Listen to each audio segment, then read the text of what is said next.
सध्या खरं तर सुट्ट्यांचे दिवस नुकतेच सुरू झालेले आहेत। लोक पर्यटनस्थळी आणि विशेष करून समुद्र किनाऱ्यांवरती गर्दी करतात। समुद्रकिनारी आपण गेलो तर तिथे विशिष्ट बोर्ड लावलेले असतात की समुद्राच्या पाण्यापासून सावध रहा, अतिघाई करू नका किंवा अतिउत्साह दाखवू नका। परंतु बरेचसे जण या पाट्यांकडे या सूचनांकडे दुर्लक्ष करतात आणि मग नेमकं काय घडतं या बातमीतनं तुम्ही बघा।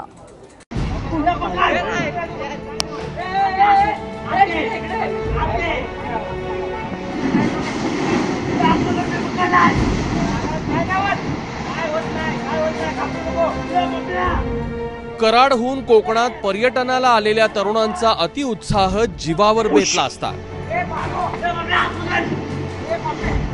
पण काही स्थानिक आणि पर्यटकांच्या मदतीनं मोठा अनर्थ टळला।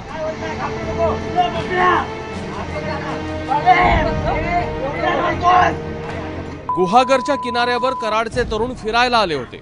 त्यातला एक पठ्ठ्या उत्साहाच्या भरात समुद्र किनाऱ्यावरच्या बामण घळीत पाय घसरून पडला। किनारपट्टीवरील अशा घळींमध्ये कायमच लाटांचा मारा असतो, पण लाटांची दोन हात करता करता तरुणाला वाचवण्याचे प्रयत्न सुरू झाले। अरे ओढणी दे, माणूस पडला खाली। त्याला त्याचा मित्र वाचवायसाठी पुढे गेला। अक्षरशः पाय आपला स्वतःचा खाली टाकून वाचवत होता, पण त्याचा लोड त्याला सहन होत नव्हता। बघितलं तर तो पण खाली निघाला होता त्याच्याबरोबर। मग मी जाऊन त्याला सपोर्ट केला। Very fast. गुहागरच्या किनाऱ्यावरचा हा थरार एक पर्यटक आपल्या मोबाईलमध्ये कैद करत होता, पण बराच वेळ तरुणाला वाचवता येत नव्हतं। दोन वेळा काठावर येऊन तरुण पुन्हा घळीत पडला।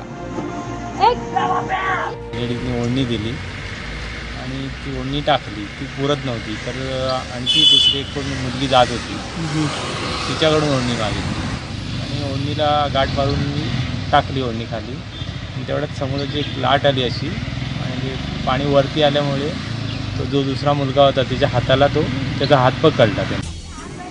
खरं तर ज्या लाटांमुळे तरुणाचा जीव गेला असता त्याच लाटा देवदूत ठरल्या, कारण लाटांमुळे घळीतलं पाणी वाढलं, त्या पाण्यावर तरंगत तरुण पुन्हा वर आला। त्यामुळे तुम्ही कधी कोकणात पर्यटनाला गेलात तर अतिउत्साहाच्या भरात अशी चूक अजिबात करू नका। सचिन देसाई, एबीपी माझा, गुहागर, रत्नागिरी। तर सुट्ट्यांसाठी गेलेलो असताना पर्यटन स्थळी असताना निश्चितपणे आपला उत्साह खूप जास्त असतो, पण त्यावर ताबा मिळायला शिकवा।